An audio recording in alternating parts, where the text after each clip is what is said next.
كتبتي بميل حاجة إيجا طوري باسبور كيجي تجر كيبان قاتي مساجد كاسك قلي وردي القرآن كاسك أخرجته بينكم لما اسكتوا كنين إله وأنا كتبت وذا الدوفي باني إله وأنا كتبت وذا الدوفي يعني كلا هرد والله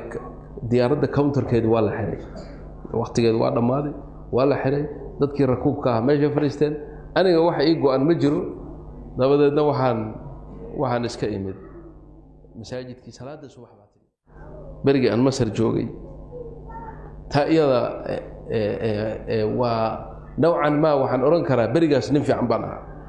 وأنت أنا أدوية مشاكل يقول يا بختي يبلي وحن مشاكل كنا نقل أنت أنا قلنا هيلو ندرس كيارو فريد وعزكاها قرآن كهذا أخريا أسبوع كسر قرآن كونا مجري إيجا مبقى يعني أنت أنا أرتجي ماشي كأها في كل أسبوع لازم قرآن كونا دمي أنا هو حالة إسكفي عن كل جرء وذكري إسكفي عني هاي ما هو حن إمد أربوركا قاهرة والنبي وصدقي سديتنكي ويا بريهاس طب ده كتب بدن بان انت الإبسدي بري بان إنه أندرس هاي في عالم حاجة هذا اللي لو أنتوا يسومروا صدق بقولوا جنيسي صدق دي بقولوا جوال عق بدن وحقوقته كتب فرب بدن ما حقوقته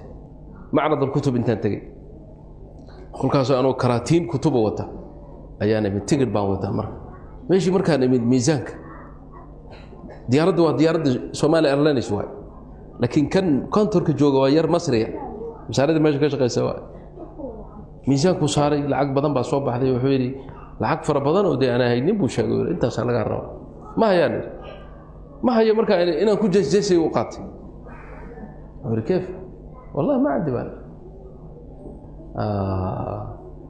أنا قاعد مركز نودر وشينيس يعني وحوا سيد الصومالي مركز ليلا أنا قاعد نو صوفيين يسمى يعني تاسو كذا صومالي زمزة كان صوفي واي أنا قاعد نو صوفيين يسميها واحد يلي يسوي العقد كان وقتي ضد بدن بكو دبتها جاني أنا قال له من وقتي والله ما يعني ما عندي فلوس مركز يقول مسيرنا رتينا كل ضفطة هابنا وحيد هذا مديان كتبت عنده فين هذه إسكجوك كتبت هذا تجر كاغا اللي تجر كاغا ودم بكتبت أنا قاعد شيء أنا كتبت كله فين هذا إسكجوك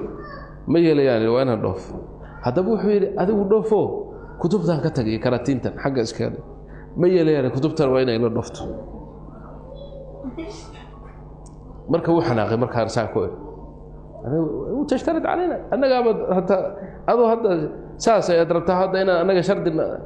شرد سميع أتحداك بقول أتحداك محل أورن كرنا هذا في الصومالي يا عرقو كله عرقو كاسو كله يعني تحدي بان سميني يا بقول إن هذا الذي كتبتها وذا دوفي أنا سي الله بيجي نقطة وحال وأنا أتحداك إن أنا كتبتها وذا دوفي أنا قلنا تحدي بان لا يمد مالي إلا أنا كتبتها وأنا وذا دوفي والله إن أنا وحن أجهي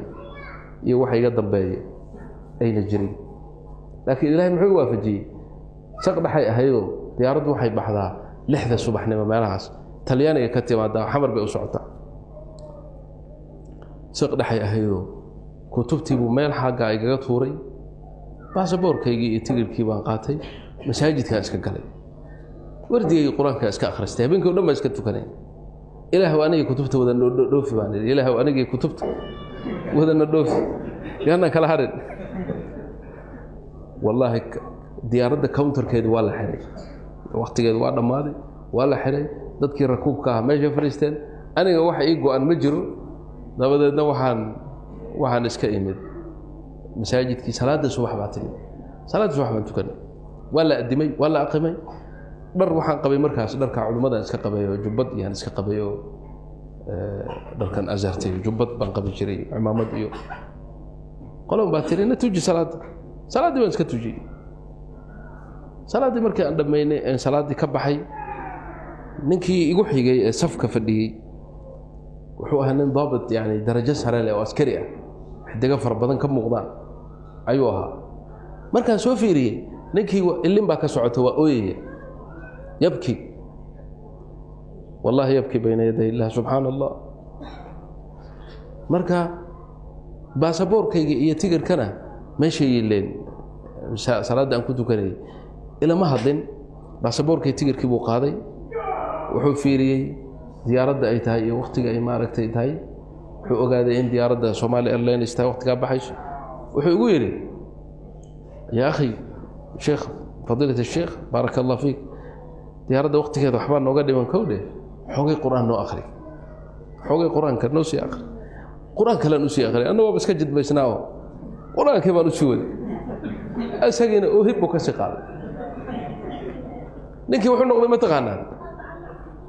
amn al-matar wax la yiraahdo jira masaaridu amnigoodu xoog bulaha amn ad-dawla matarka amnigiisa ninka ugu sareeyo aha yani matarka dhan isaga ugu sareeyo qof hadli kara male buu noqdayba markii quraanka dhameeyay waa bay kaxay xafiis kor ugu yaala oo quraasi badan taal lagu fariisi shaahi alaabo ii dalbay wax yar kadib baasaboorkii wuxuu yiri maxaa u sameeysan weeyday counterka oo miisaankii wuxuu sameeysan weeyday marka anu waashtako waxa wallahi xoogay mushkil ay haysato miisaankii iyo ayaanan maaragtay waxayga si ahaayo marka ma dhameeyay markii uu telefoon diray yaa jooga meeshaas oo hebel balay ويرد جيبوه كان سوقبته والله ننكي أردية يا الله كان عبيز قسمه قال سبحان الله مركو ياركي لو سكرنا أنا سكت تحدي ما نقدر عي مركو أركانه نكرن وليبا نكن يعني احترامه كرسي شقادة ما فريسنين كرسي شهر جادو فريست أركاسها بسكوتكي شاهي وحين هريا لا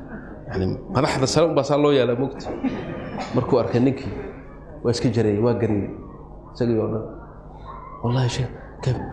ayo saacad albeed ma jir markaas yiri war gabgabta joojiye ninkan maxaa waraaqay ugu dhamay way ليش ما خلصت هذه البركه يا اخي markaasuu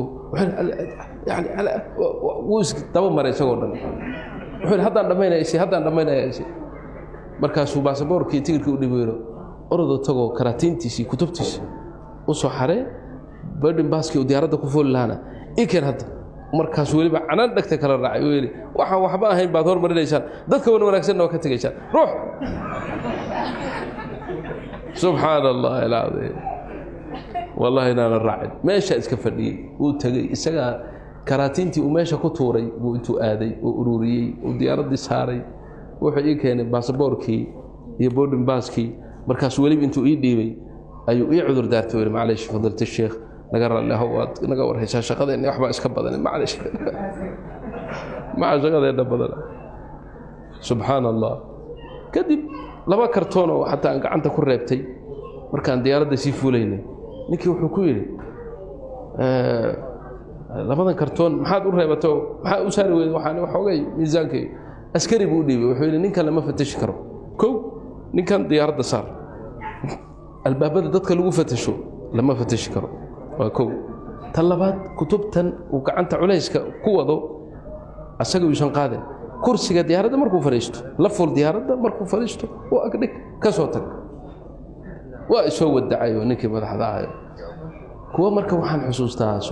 Soomaalidii markii hore fariisatay meesha diyaaradda si raacisay qaar ba marka waxay leeyihiin ninkan wasiir awqaaf miya waxa leeyahay wasiir dambi ducada iska furreyd ilaahay baa iska keen ajiib marka qasada noocaas markaan ka sheekaynayo ani tazkiyata nafsi uma jirto wallahi alazim